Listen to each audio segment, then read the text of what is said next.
Pues el presente encuentro se marca en el contexto de las 8 jornadas de filosofía dedicadas esta edición a las grandes preguntas de la filosofía.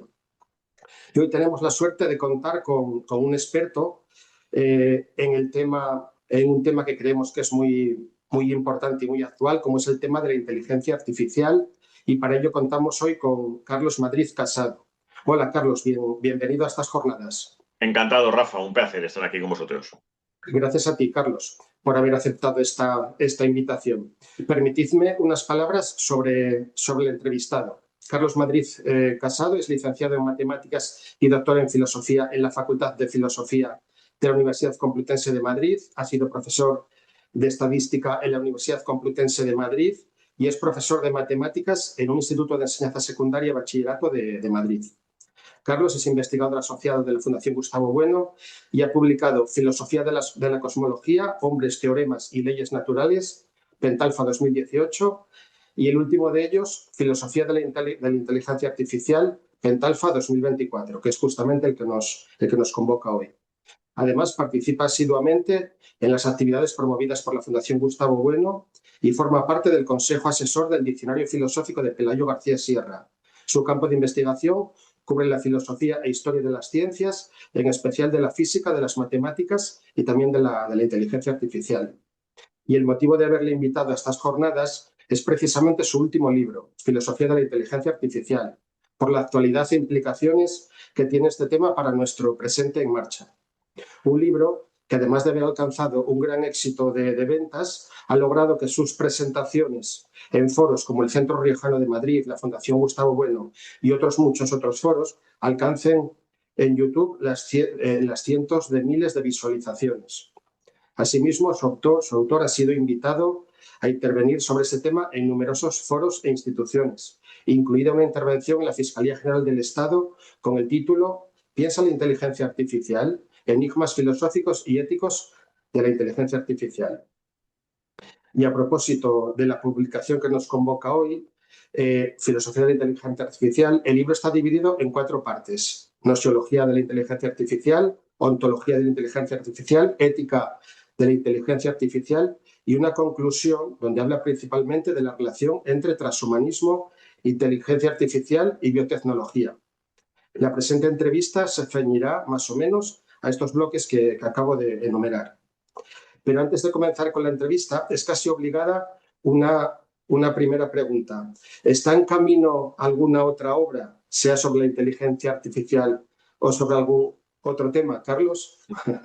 Pues estoy con un manuscrito al que llevo dando vueltas años, pero no termino de rematarlo, que es Filosofía de la Medicina y Bioética.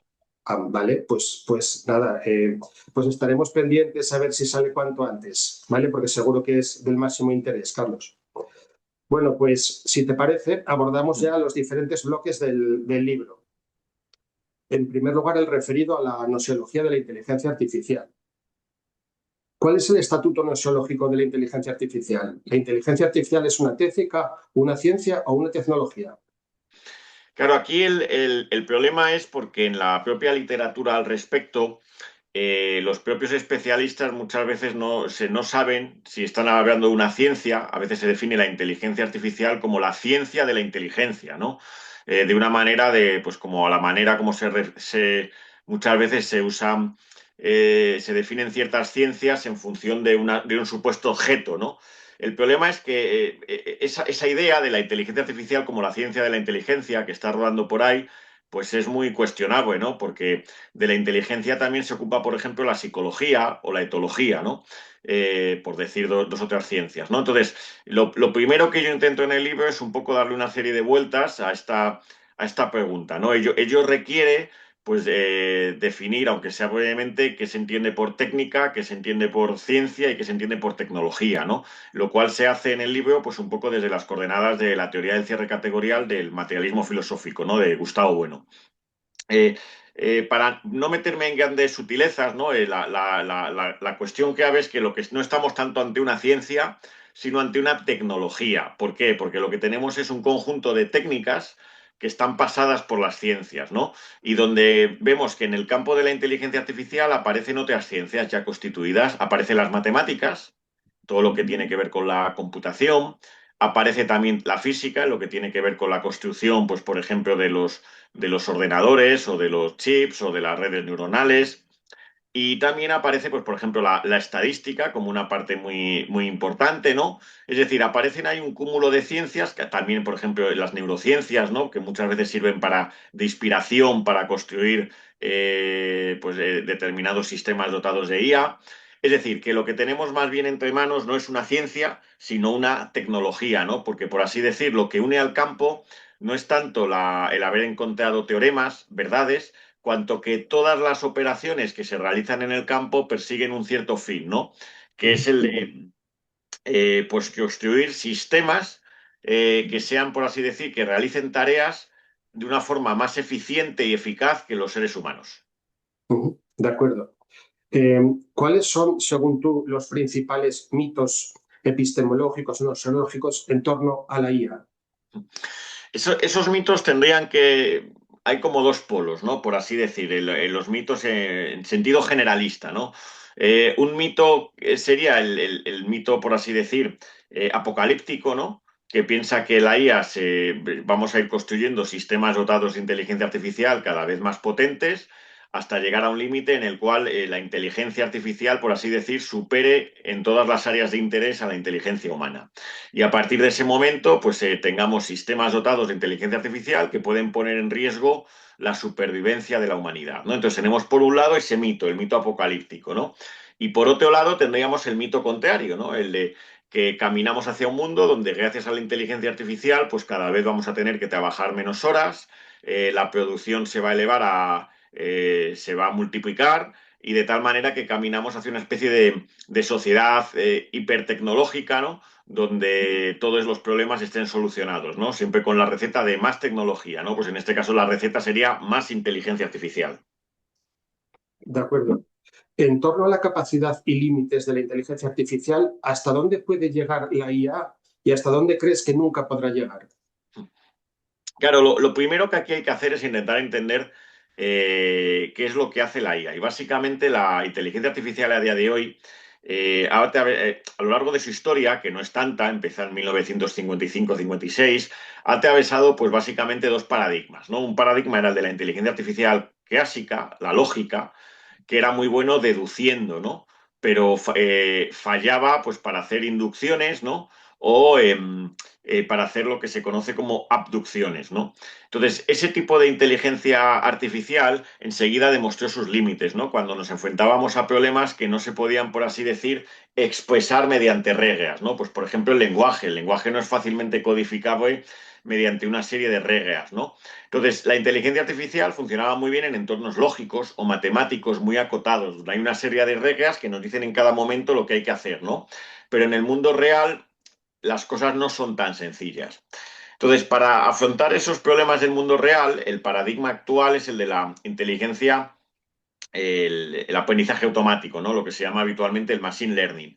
Básicamente eso es estadística, ¿no?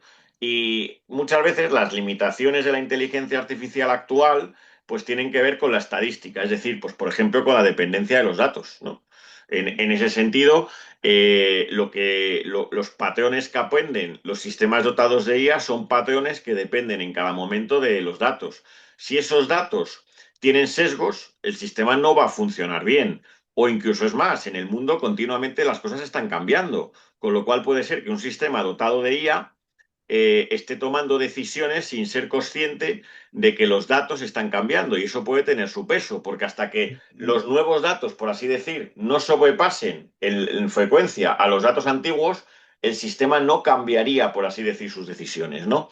Entonces, todo este tipo de problemas que vienen heredados del enfoque estadístico, pues yo creo que son los que nos señalan que la inteligencia artificial actual es muy buena realizando inducción, es decir, ir de lo particular de los datos a establecer patrones, pero hay que ser consciente de que eso tiene ciertas limitaciones, ¿no? Que son propias del enfoque, ¿no? Pues, por ejemplo, que no se realizan razonamientos abductivos, ¿no? Es decir, que no, nunca van a aparecer, por así decir, combinaciones que ya no estén, por así decir, recogidas en los datos, ¿no? O este tipo de cuestiones, ¿no? Entonces, en ese sentido, uno de los límites tiene que ver con el marco teórico y otro de los límites tiene que ver con el propio, la superación de ese marco teórico. ¿En qué sentido? Pues en el sentido de que para manejarnos en el mundo real no basta con la estadística, es decir, no basta con tener datos y saber cómo se va a organizar el mundo, sino que hace falta conocer la causalidad, ¿no? Y esto es algo que los sistemas dotados de IA se parecen un poco a Don Quijote, ¿no? Igual que Don Quijote pensaba que podía manejarse en el mundo después de leer libros de caballerías, ¿no? ChatGPT piensa que entiende, bueno, mejor dicho, los defensores de los gerifaltes de OpenAI piensan que ChatGPT o Gemini o Copilot, ¿no? Pues que son capaces de dar respuesta a prácticamente todas las cuestiones del mundo real porque se les ha cargado con todos los textos digitales habidos y por haber. Pero claro, no todo está en los libros, ¿no? Ujú. Hay cierto conocimiento tácito que tiene que ver con la causalidad que no se puede extraer solo a partir de los libros, ¿no? Lo que estos sistemas establecen, infieren, son correlaciones, ¿no? Pero no, correlación no es causación, ¿no? Ellos pueden entender que, por ejemplo, cierto dato A está correlacionado habitualmente con el dato B por los textos de entrenamiento, pero no tienen por qué saber si en los textos no está especificado qué va antes, si A o si B. Es decir, si A es la causa de B, por ejemplo. De acuerdo. Pues pasamos ya, si te parece, al apartado sobre ontología de Mm. la inteligencia artificial. Y antes de preguntarnos precisamente por la naturaleza o la esencia de la IA, ¿a qué nos referimos cuando hablamos de inteligencia natural? Claro, aquí el problema es que generalmente el rótulo de inteligencia artificial va por así inmediatamente lleva un y lleva aparejado el rótulo contrario, ¿no? Inteligencia natural, ¿no? Como si la inteligencia natural fuera la propia de los hombres y la inteligencia artificial la propia de las máquinas. Pero claro, alto ahí, ¿no? ¿Qué queremos decir cuando decimos que la inteligencia humana es una inteligencia natural? ¿Acaso que es que está escrita en los genes? ¿No? Claro, el problema es que eso ya es mucho pues suponer, ¿no? Que nuestra inteligencia está escrita en los genes, ¿no? Cuando sabemos que el papel de la cultura, ¿no? De los memes, por así decir, es fundamental, ¿no? Entonces, si tenemos esto en cuenta, ¿no? Si nos damos cuenta, hay que decir que la inteligencia humana es tan artificial como la propia inteligencia artificial de las máquinas, ¿no? Pues ¿por qué? Porque la inteligencia de cualquiera de nosotros depende de los libros, por ejemplo, de instituciones que no existen en la naturaleza, como son las escuelas, los institutos, las universidades. Es decir, que depende de un aprendizaje, no viene, por así decir, escrita en los genes, ¿no? Por lo tanto, la propia distinción inteligencia natural artificial yo creo que es muy oscura y confusa, ¿no? Y en ese sentido, la inteligencia humana también es una inteligencia pues artificial. Ujú. De acuerdo. Y del mismo modo, ¿qué queremos decir exactamente cuando hablamos de inteligencia artificial? Claro, aquí se han dado muchas definiciones, ¿no? La que yo propongo en el libro es una definición como que intenta ser muy aséptica, ¿no? Muy desmitificadora, ¿no? Y es básicamente la siguiente, ¿no? Que la inteligencia artificial es una tecnología cuyo propósito, ¿no? Cuya finalidad es construir software o hardware, es decir, programas o máquinas que realicen determinadas tareas de una manera más eficiente y eficaz que los seres humanos, ¿no? Sin que, y esta es la clave, necesiten estar completamente supervisadas por un ser humano, es decir, que tengan una cierta autonomía, ¿no? Es lo que muchas veces se llama control delegado, ¿no? Es decir, que podamos delegar el control en la propia máquina, ¿no? Sin necesidad de que haya una persona completamente supervisando en cada momento lo que está haciendo la máquina, ¿no? Eso es la finalidad, a mi juicio, de esta tecnología, ¿no? Realizar tareas de una manera, pues ya digo, mejor que los seres humanos, pero sin que esa realización de la tarea necesite de alguien que esté en cada momento supervisando lo que está haciendo el sistema. Ujú. De acuerdo. ¿Cuáles son los principales mitos que circulan sobre la naturaleza de la inteligencia artificial? En el libro, por ejemplo, hablas del mito de la inteligencia y el mito de lo artificial, aunque de esto ya has mencionado algo hace un momento. Pues quizás los mitos tendrían que ver con las distinciones un poco básicas, ¿no? Que muchas veces se hacen en el campo de la inteligencia artificial, ¿no? Que son, por un lado, inteligencia artificial fuerte y débil y por otro lado inteligencia artificial general y específica, ¿no? Y los mitos yo creo que van ligados a lo que mucha gente espera, ¿no? Vamos a, para la gente que luego nos vea, ¿no? Pues explicar, aunque sea de una manera telegráfica, eh, qué es lo que hace cada uno o sea, qué es lo que intenta representar o cuál es el fin que propone para esta tecnología cada uno de estos rótulos, ¿no? Inteligencia fuerte, inteligencia débil, ¿no? La inteligencia artificial fuerte sostiene que las mentes humanas son como los cerebros humanos, son como ordenadores y recíprocamente, esta es la clave, que un ordenador también es un cerebro, ¿no? Es decir, que hay un isomorfismo total entre la mente y una computadora. La inteligencia artificial débil lo que sostiene es que simplemente lo que hay es una analogía, ¿no? Una cierta analogía entre ambas. De hecho, esa analogía, pues, por ejemplo, tiene que ver cuando se programa una red neuronal, ¿no? Donde muchas veces la arquitectura de la red neuronal artificial, pues intenta seguir la disposición de las neuronas de una red neuronal biológica, aunque la analogía se acaba aquí, porque unas son de silicio, otras son de carbono y el funcionamiento es completamente distinto. Es decir, la analogía acaba en una cosa meramente formal, que es la disposición, ¿no? Luego, esto es algo que muchas veces se olvida, ¿no? Se habla de redes neuronales, pero alto ahí, de red neuronal real, que son las biológicas, no tienen más que el nombre, ¿no?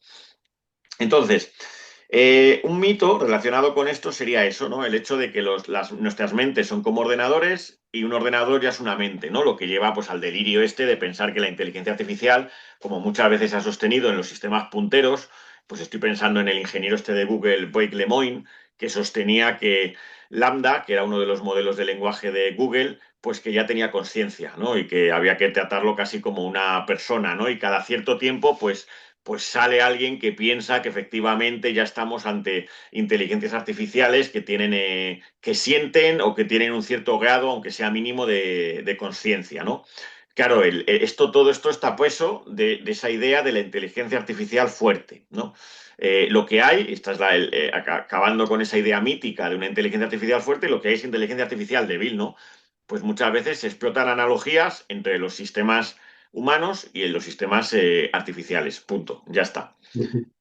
Por el otro lado, ¿no? La otra pareja de conceptos que habría que señalar y que tiene que ver con el otro mito es la diferencia entre inteligencia artificial general e inteligencia artificial específica, ¿no? La inteligencia artificial general es la idea de que vamos a conseguir una inteligencia artificial que va a ser capaz de superar a los seres humanos en prácticamente todas las áreas de interés, ¿no? Es decir, que se va a conseguir un único sistema capaz de hacer millones de cosas, ¿no? Desde, qué sé yo, componer texto, música, moverse, jugar al ajedrez, resolver problemas matemáticos, conversar, en fin, todo lo habido y por haber se va a poder, por así decir, juntar. De hecho, hay personas que piensan que esto está próximo, es decir, que muchas veces pues el mito es el de que caminamos hacia la singularidad, ¿no? De tal tecnológica, ¿no? Donde la inteligencia artificial superará a la inteligencia humana no tardando mucho, ¿no? Algunas cifras que se daban hace unos años es que para 2029 ya se iba a producir la equiparación. Ahora ya que 2029 está aquí al lado, pues ya parece que la fecha la van retrasando, ¿no? Es como un poco que yo como en el primer siglo después de Cristo, ¿no? Que ponían la fecha de la venida, la segunda venida de Cristo, ¿no? Y según veían que no pasaban, pues bueno, vamos a Le ir van alejando, ¿no? retrasando. Pues, Sí. pues algo parecido, ¿no?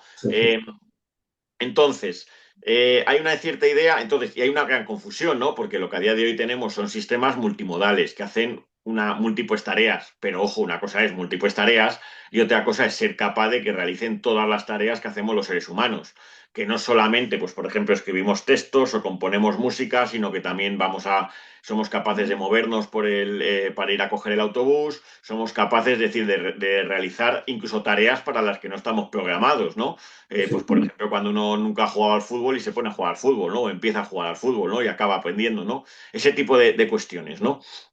Entonces, lo que hay, de nuevo, no es ni está ni se la espera una inteligencia artificial general.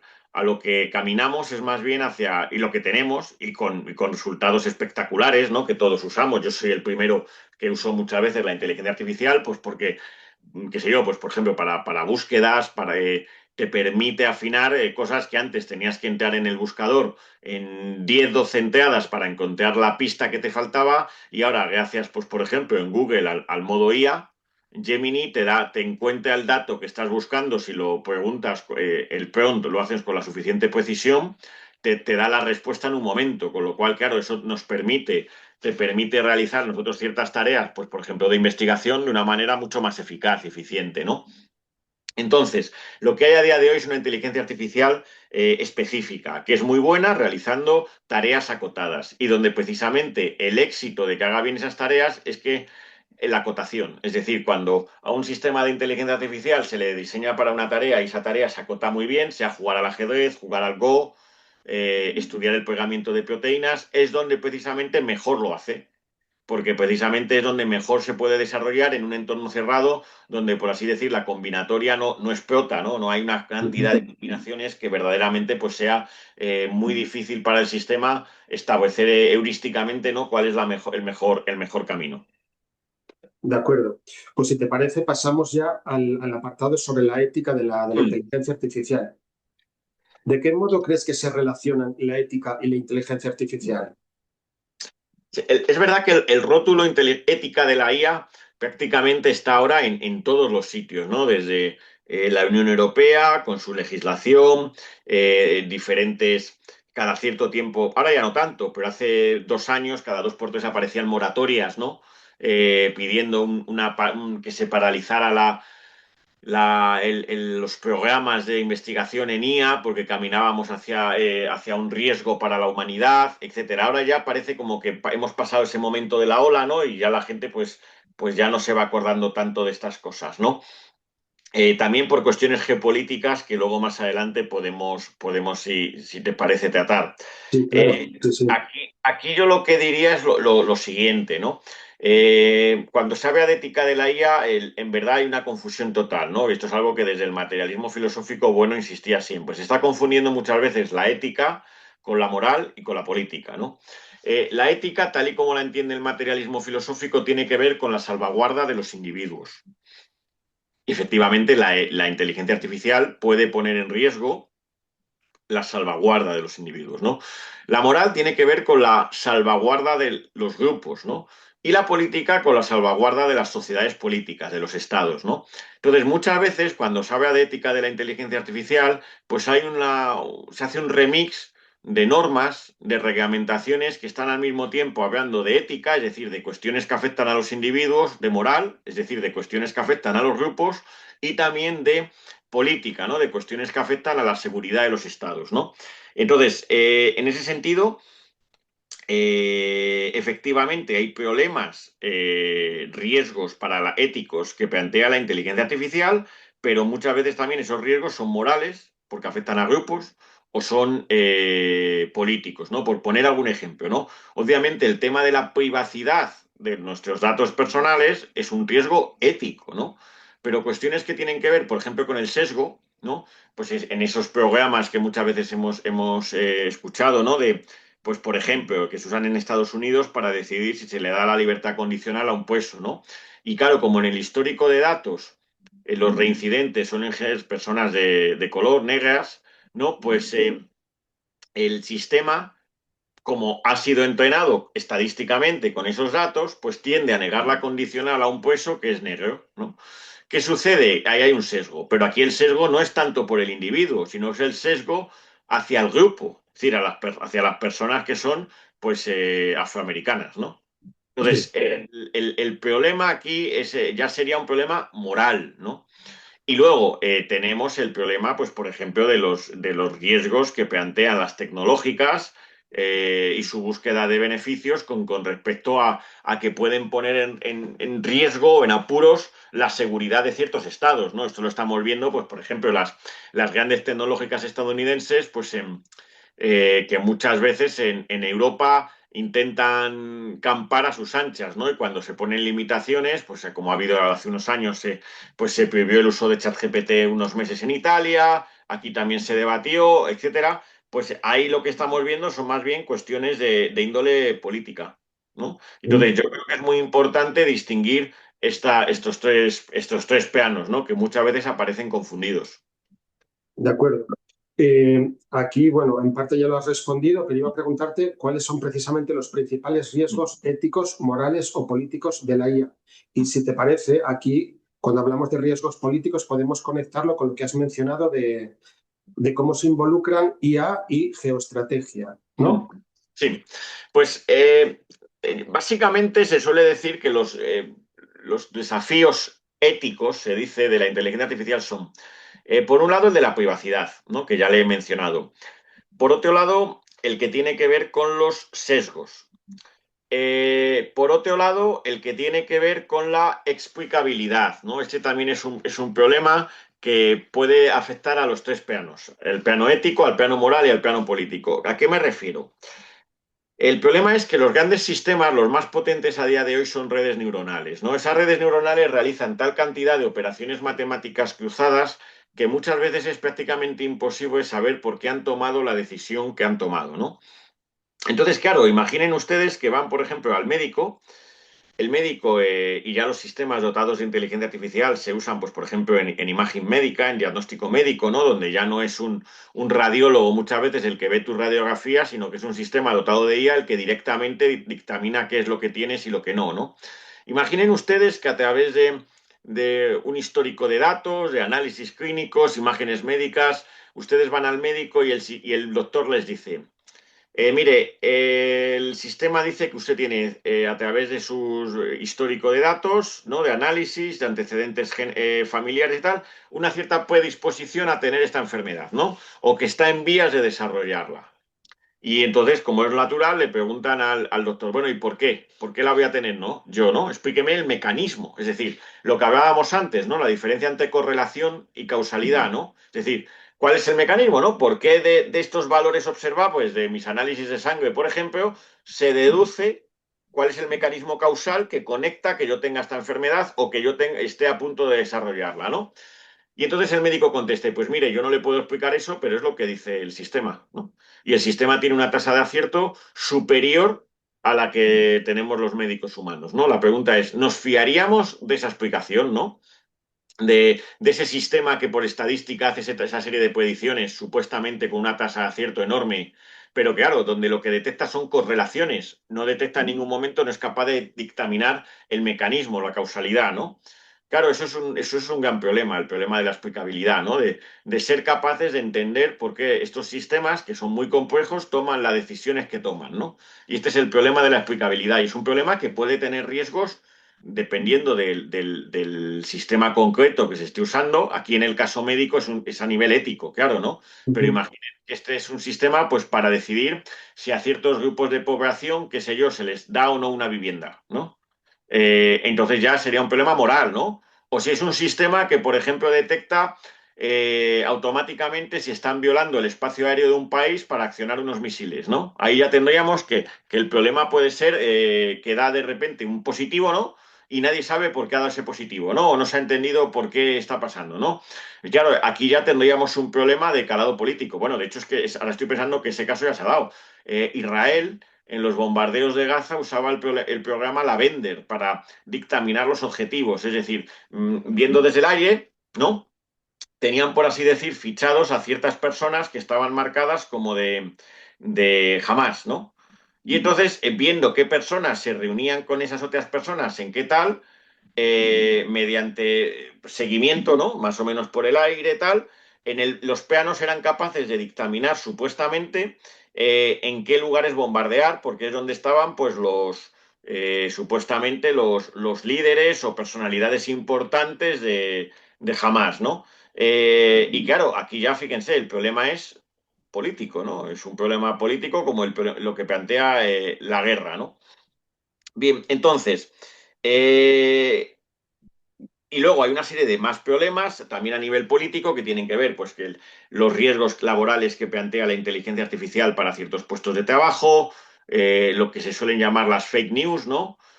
Aunque a mí me gusta más el término que usa Iván Vélez, que él encuentra en un documento del siglo XVII, que son las nuevas mentirosas, ¿no? Por decirlo en español, ¿no? Por no usar un anglicismo, ¿no?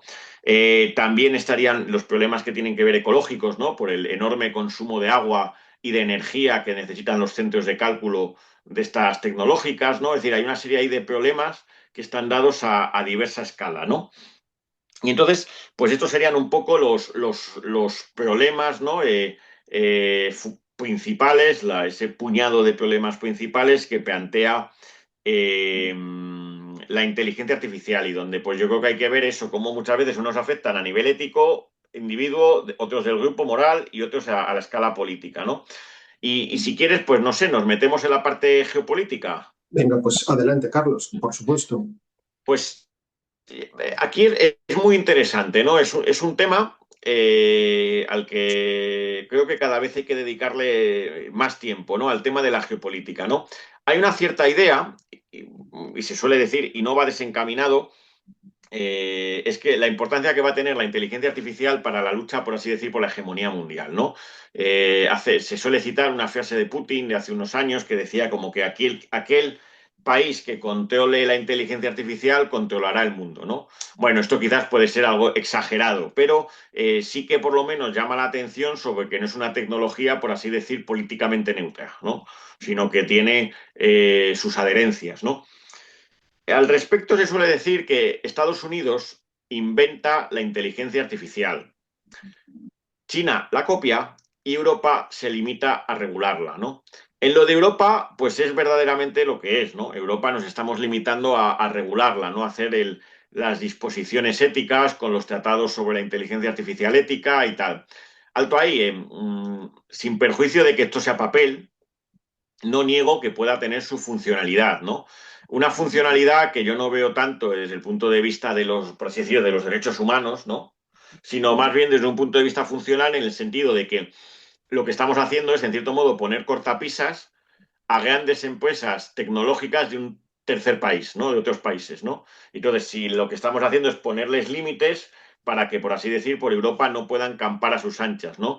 Lo cual yo creo que a día de hoy, sobre todo cuando las relaciones entre Estados Unidos y Europa pues se han deteriorado, yo creo que tiene una mayor funcionalidad, sin duda alguna. Ahora bien, una cosa importante es la siguiente, ¿no? Esta idea de que China copia la inteligencia artificial en parte es así. Tenemos hace poco, por ejemplo, DeepSeek, ¿no? Que fue un modelo mucho más barato que GPT-4 y GPT-5, ¿no? Con resultados muy buenos, tanto en la versión normal como en la versión de razonamiento, etcétera, ¿no? Y donde enseguida saltó la alarma de que, en cierto modo, los chinos habían copiado pues, muchas partes del desarrollo que habían hecho los ingenieros de OpenAI. Bueno, bien, vale, de acuerdo, perfecto. Pero hay que decir lo siguiente, aquí es lo que habría que matizar. En lo que tiene que ver con la inteligencia artificial generativa, es decir, con los modelos de lenguaje, ChatGPT, Gemini, Meta, efectivamente. Sin duda alguna, aquí los pioneros son los Estados Unidos, ¿no? Y China está copiando. Pero si nos vamos, por ejemplo, a los datos de patentes relacionadas con la inteligencia artificial en lo que tiene que ver con la industria, China ya le está dando 1000 vueltas a Estados Unidos, ¿no? Con lo cual, alto ahí que esa idea de que Estados Unidos crea la inteligencia artificial y China la copia, es verdad en lo que toca a la inteligencia artificial generativa, pero no en lo que toca a las patentes, ¿no?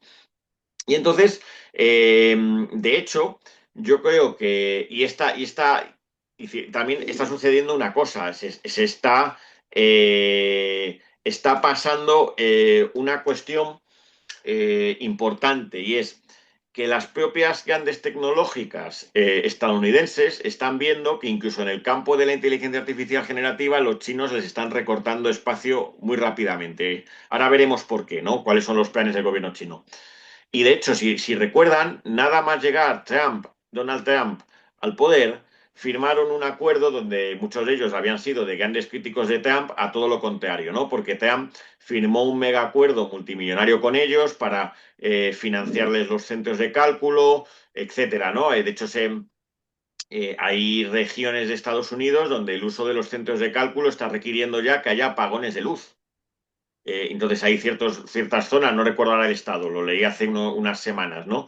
Donde se producen apagones de luz para que se puedan seguir manteniendo en funcionamiento los centros de cálculo, ¿no? Entonces, aquí hay que ver la simbiosis que hay entre las grandes tecnológicas, Google, Meta, OpenAI, Microsoft y el gobierno estadounidense.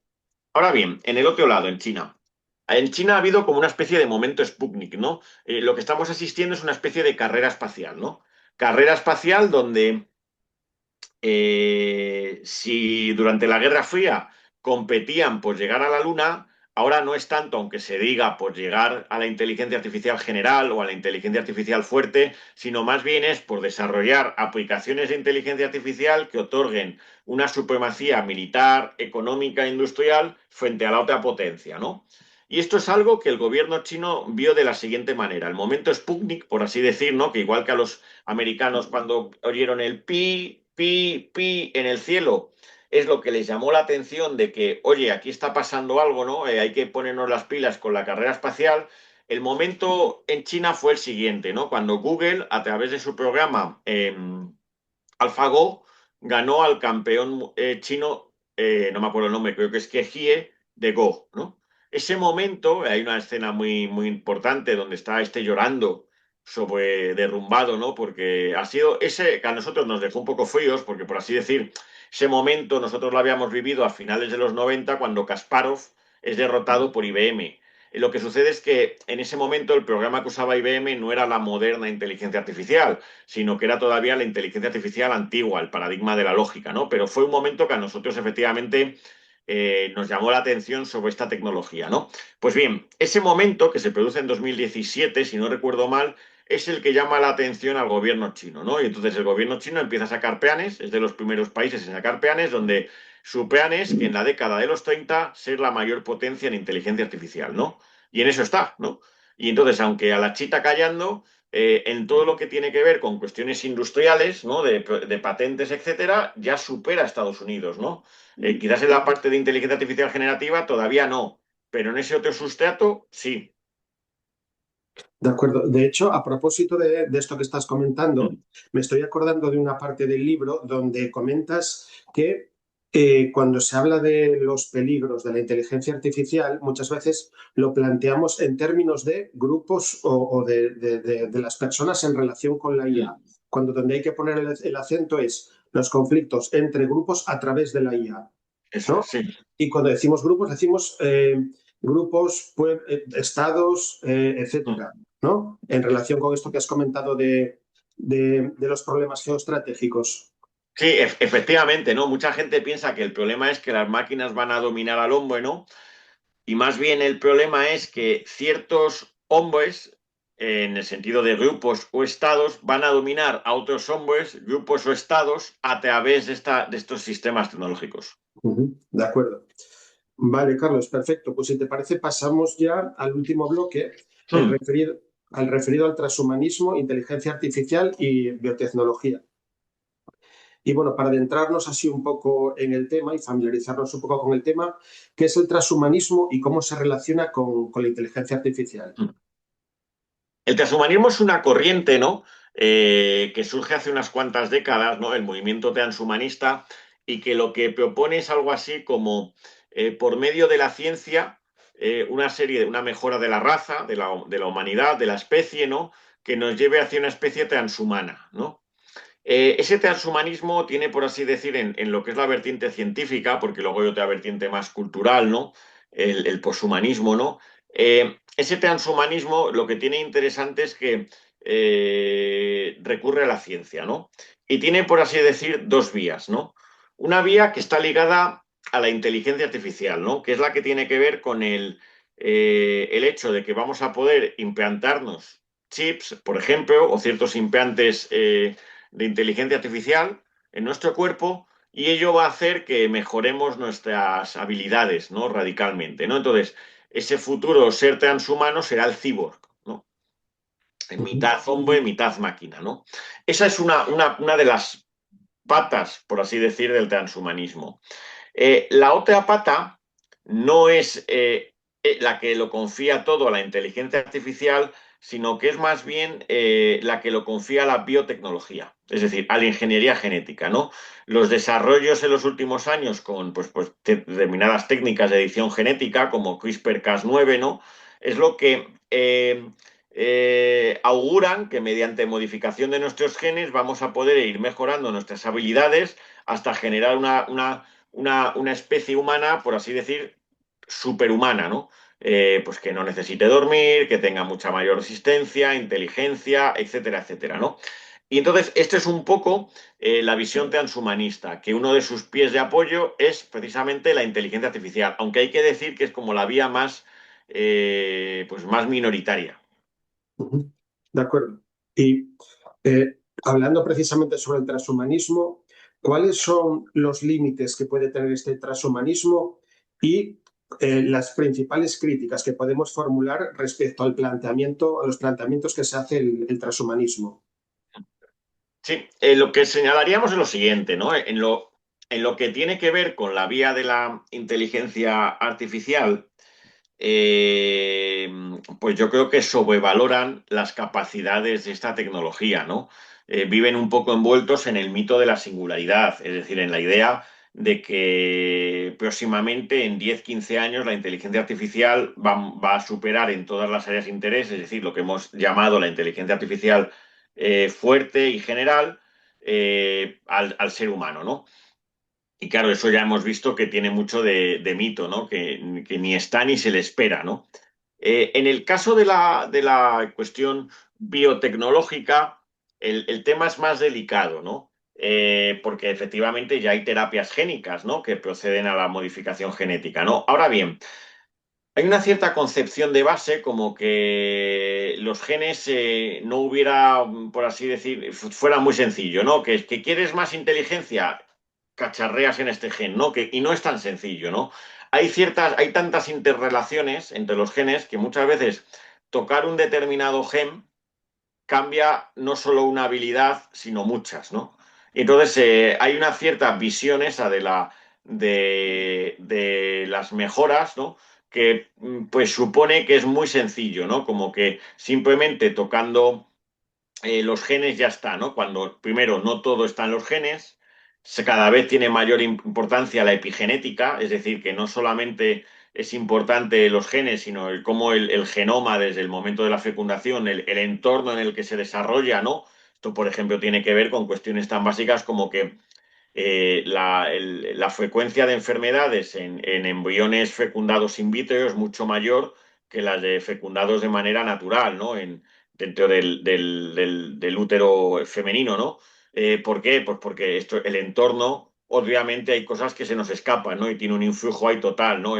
Por decirlo en el término del materialismo filosófico, es la armadura, ¿no? La H, ¿no? Que posibilita precisamente el desarrollo, ¿no? Y entonces, claro, ese tipo de cuestiones de la epigenética también muchas veces se soslayan. Y luego todo lo que tiene que ver con la idea de que no todo está en los genes, ¿no? Que hay una parte ahí, de nuevo volvemos a conectar con la crítica que ya hacíamos a la idea de la inteligencia natural, ¿no? Pues igual, no todas las habilidades del ser humano son naturales, ¿no? Entonces, pensar que tocando los genes vamos a ser seres humanos más, por ejemplo, más éticos o más morales, bueno, pues eso ya es mucho pues suponer, ¿no? Cuando estos son cuestiones que están a una escala totalmente diferente. Ujú. De acuerdo. Sin ir tan lejos como el horizonte transhumanista y quedándonos en los seres humanos de carne y hueso, ¿qué colectivos crees que pueden verse más afectados o vulnerables a corto y medio plazo por el desarrollo de la inteligencia artificial? A ver, aquí ya estamos viendo algunos, ¿eh? Ya estamos viendo algunos, ¿no? Pues, por ejemplo, estamos viendo que determinados trabajos muy repetitivos, en lo que tenía que ver, pues, por ejemplo, con trabajos en un almacén, de colocar pues, repuestos o dar salida a determinados objetos que van a ser enviados, eso ya lo hacen las máquinas, ¿no? Todos hemos visto pues cómo funcionan muchas veces los almacenes de Amazon, ¿no? Que ya están muy robotizados, ¿no? Entonces, eso por un lado, ¿no? Es decir, ciertos trabajos muy mecánicos van a poder ser sustituidos por las máquinas, ¿no? Lo cual tampoco es que tenga un gran cambio, ¿no? ¿En qué sentido? Pues es lo mismo que pudo pasar, pues, por ejemplo, a la hora de arar un campo, ¿no? Donde ya prácticamente nadie lo hará con caballos o mulos, sino que se hace con tractores, ¿no? Entonces, en cierto modo, eso eh, está, por así decir, a la misma escala, ¿no? Ahí no ha habido un salto cualitativo, ¿no? Pero lo interesante, a mi juicio, es lo que plantea con ciertas profesiones que es lo que donde está sorprendiendo, ¿no? La inteligencia artificial, donde mejor se desarrolla es en el mundo digital, ¿no? Dicho de otra manera, en lo que nos está permitiendo a ti y a mí vernos, ¿no? El ordenador. Entonces, aquellos trabajos que yo creo que están más expuestos son precisamente los que se desarrollan a través de un ordenador. Pues, por ejemplo, en los que tienen que ver con lo estamos viendo, ¿no? Los diseñadores digitales, ¿no? Donde la IA es capaz de diseñar carteles de una manera pues muy rápida y más económica, ¿no? O los guionistas de Hollywood, ¿no? Donde elaborar ciertas historias que tampoco tengan que tener una gran sustancialidad poética, pues lo pueden hacer perfectamente haciendo, por así decir, un kitsch, ¿no? De otros guiones antiguos, ¿no? Los mezclan y dan combinaciones que son recetas que funcionan bien, ¿no? Pues qué sé yo, pues porque pues, para ir a comer un menú de diario no hace falta innovar, ¿no? Quiero decir que las lentejas se cocinan prácticamente igual en un sitio que en otro, ¿no? Pues esto es igual, ¿no? Para hacer un guión de una serie de Netflix, muchas veces la inteligencia artificial lo puede hacer en sus líneas generales, pues porque nos va a dar igual ver la historia de tal manera o tal otra, ¿no? Lo que interesa es un poco una cierta estructura que si funciona, pues ya ha funcionado. Eso por un lado, entonces, y luego, por ejemplo, periodistas, ¿no? Esto muchas veces algún amigo periodista ha contado que en redacción, donde antes había 5 o 6 periodistas para redactar noticias, ahora hay uno, ¿no? Donde directamente va a ChatGPT y le dice, mira, ha habido un incendio en tal zona, ha habido tantos muertos, tantas hectáreas calcinadas, hazme una noticia, ¿no? Y lo que antes tenías, pues ahí a un redactor picando la noticia y escribiendo una columna, ChatGPT lo realiza en un segundo, ¿no? Pues yo creo que son precisamente esos trabajos que tienen que ver con el uso del ordenador los que están más expuestos. De acuerdo. De cara al futuro, debemos adoptar una postura tecno-optimista o tecno-pesimista respecto a la inteligencia artificial y su impacto en nuestras vidas. ¿Puede la inteligencia artificial incurrir en alguna forma de alucinación algorítmica o en automatismos inesperados que lleguen a poner en riesgo nuestra seguridad o nuestras vidas? Sí, yo creo que bueno, no hay que caer ni en un lado ni en otro, ¿no? Y sobre todo y lo que hay que ir haciendo es en cada caso ir haciendo un análisis caso por caso, ¿no? Habrá que ir valorando en cada momento, en cada aplicación de la inteligencia artificial, por así decir, sus pros y sus contras, ¿no? Como en toda tecnología, hay que ir viendo, pues, las diferentes aplicaciones, ¿no? Pues una valoración por separado, ¿no? Lo que está muy claro es que la inteligencia artificial ha llegado para quedarse, ¿no? Porque es que prácticamente, aunque no quieras, la usas. Tu móvil, el móvil de cada uno de nosotros ya tiene inteligencia artificial. Nuestra televisión lo mismo. Es decir, que salvo que nos volvamos como una cierta nostalgia de la barbarie, ¿no? Y rompamos con todos los dispositivos electrónicos y digitales que nos rodean, es imposible al día de hoy no usar o darse la vuelta con respecto a la inteligencia artificial. Entonces, en ese sentido, pues hay que usarla, ¿no? Yo ya digo, yo mismamente, por ejemplo, yo la uso para las búsquedas, me resulta realmente útil, ¿no? O incluso a veces cuando estás investigando un tema y tienes algún tipo de duda, claro, siempre que no sean cosas muy específicas, por lo que ahora contaré de las alucinaciones, ¿no? Pues por ejemplo, preguntar a ChatGPT o a Gemini, pues muchas veces te sirve a lo mejor pues para hacerte una idea, ¿no? O por lo menos para saber por dónde tienes que seguir buscando, ¿no? De qué hilo tirar, ¿no? En ese sentido son cosas muy útiles, ¿no? O incluso para programar, ¿no? Si tienes que hacer un programa para algún tipo de cosa y no es algo excesivamente complicado, a día de hoy, por ejemplo, Copilot te da el código, ¿no? Con lo cual en ese sentido nos facilita mucho trabajo, ¿no? El problema es que cuando son determinadas labores que no son sencillas, hay que tener en cuenta que estos modelos a veces alucinan, ¿no? Es decir, siempre responden, ¿no? Y el problema es que a veces esas respuestas pues inventan datos, ¿no? O dan respuestas que no tienen sentido, ¿no? Yo muchas veces un ejemplo que pongo es que cuando, por ejemplo, le preguntas a ChatGPT quién es el autor de Filosofía de la Inteligencia Artificial, actualmente para evitar este tipo de errores lo que están haciendo es conectar el sistema a Internet. Y entonces, cuando preguntas esto, inmediatamente lo que hace es, más que tirar del modelo de lenguaje, tirar de una búsqueda en Internet y dice, el autor es Carlos Madrid. Pero lo usas el sistema sin tenerlo conectado a Internet, le dice contéstame directamente solo con el modelo de lenguaje, sucede una cosa muy curiosa y es que dice que el autor de Filosofía de la Inteligencia Artificial es Gustavo Bueno. Claro, la razón es la siguiente. Él busca el rótulo Filosofía de la Inteligencia Artificial. Ese rótulo, ese nombre, en los textos de entrenamiento aparecerá muchas veces cerca de mi nombre, pero también aparecerá cerca del nombre de Gustavo Bueno.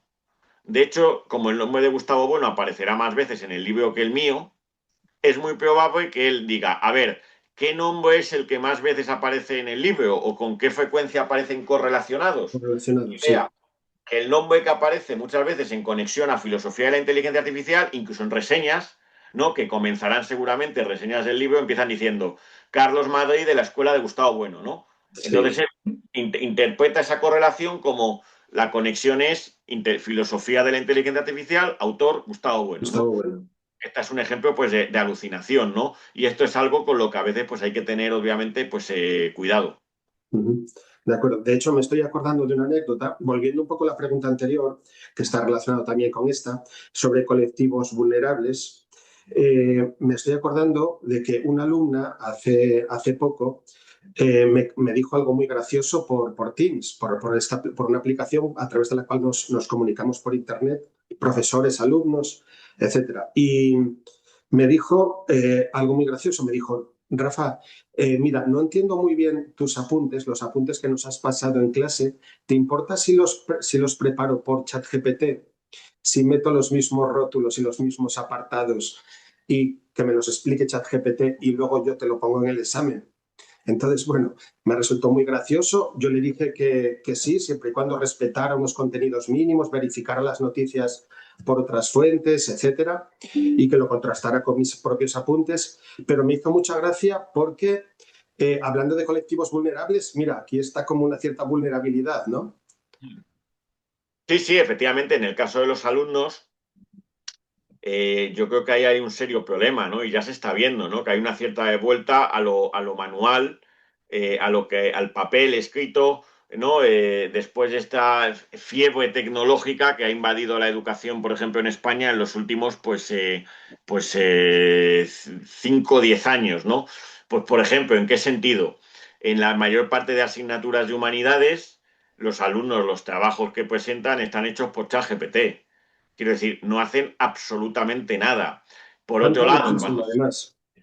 No sé si hasta qué punto ellos son conscientes de hasta qué punto es fácilmente identificable. Lo que ocurre es que yo creo que ellos mismos van también como desarrollando esa capacidad para reconocerlo y tratar de disimularlo a su vez con otras inteligencias artificiales, etcétera.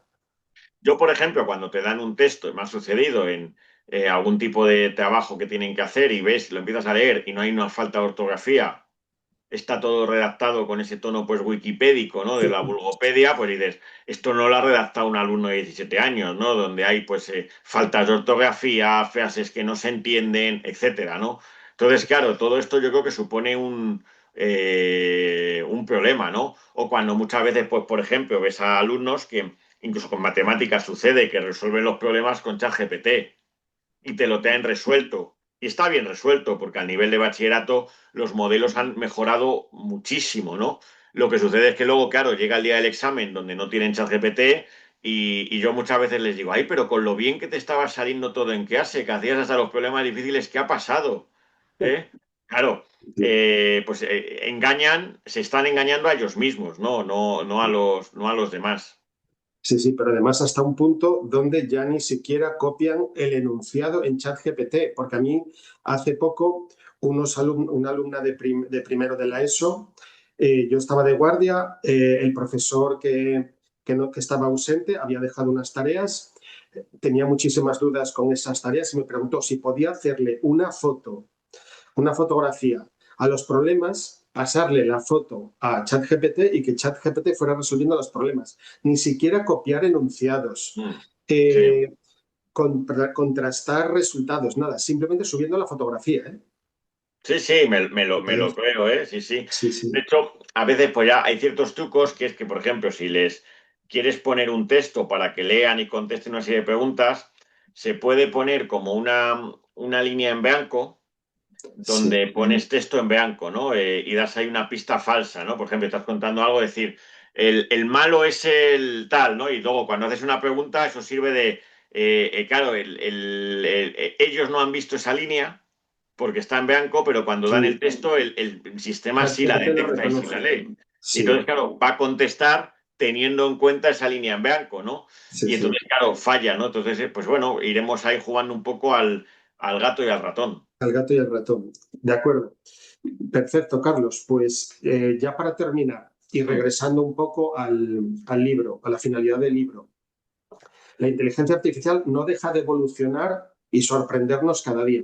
¿Hasta qué punto es posible una filosofía de la inteligencia artificial sobre un campo que casi acaba de comenzar y además cambia tan deprisa y en direcciones insospechadas? A ver, ciertamente el campo de la inteligencia artificial es un campo que surge en 1955 y es prácticamente a lo largo de la década del 2000 cuando pues tiene ese crecimiento exponencial, ¿no? Sobre todo con el hecho de Internet, el acceso a un volumen de datos enorme, ¿no? Y los nuevos métodos basados en la estadística, ¿no? El machine learning y el deep learning, ¿no? El aprendizaje automático y el aprendizaje profundo.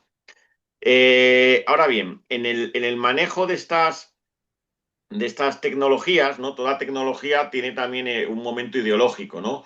Donde continuamente van los propios ingenieros, los llamados científicos computacionales, pues manejan ideas, ¿no?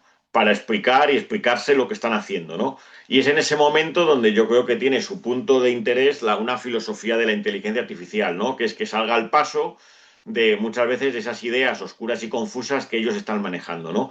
Y en ese sentido yo creo que es necesaria una filosofía de la inteligencia artificial. Obviamente alguien puede decir, bueno, pero es que efectivamente el campo evoluciona y puede ser que haya que ir modificando, claro, sí, la filosofía siempre la hacemos desde el punto de vista del materialismo filosófico desde una perspectiva actualista, ¿no? La hacemos aquí ahora, ¿no? In medias res, ¿no? Y entonces tendría que ser, si las cosas van cambiando, pues habría que ir ajustando los análisis, ¿no? Pero de momento yo creo que el libro que lleva 2 años de publicación, ¿no?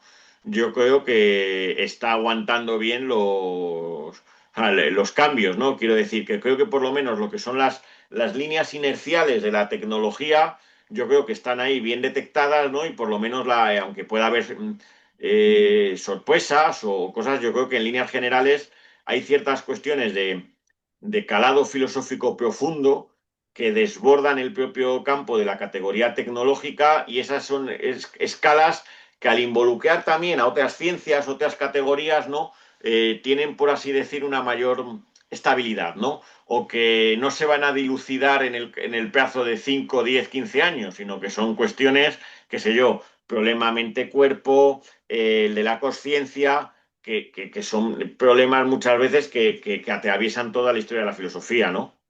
De acuerdo, Carlos. Pues nada, hasta aquí las preguntas. Nada, simplemente reiterarte un poco las gracias por haber Mm. accedido a esta entrevista. La verdad es que para la Casa de Cultura de Grado, para estas jornadas que venimos ya repitiendo desde hace 8 años, pues es un lujo haber podido contar contigo, que nos hayas dedicado este espacio y este ratito de tiempo. Y nada, eso, mucha suerte también y a ver si podemos contar pronto con este libro que nos has adelantado que estás preparando. Y nada, un abrazo muy fuerte y nos seguimos en contacto. Muy bien, Rafa, pues un placer, encantado y nada, a tu disposición. Gracias, Carlos.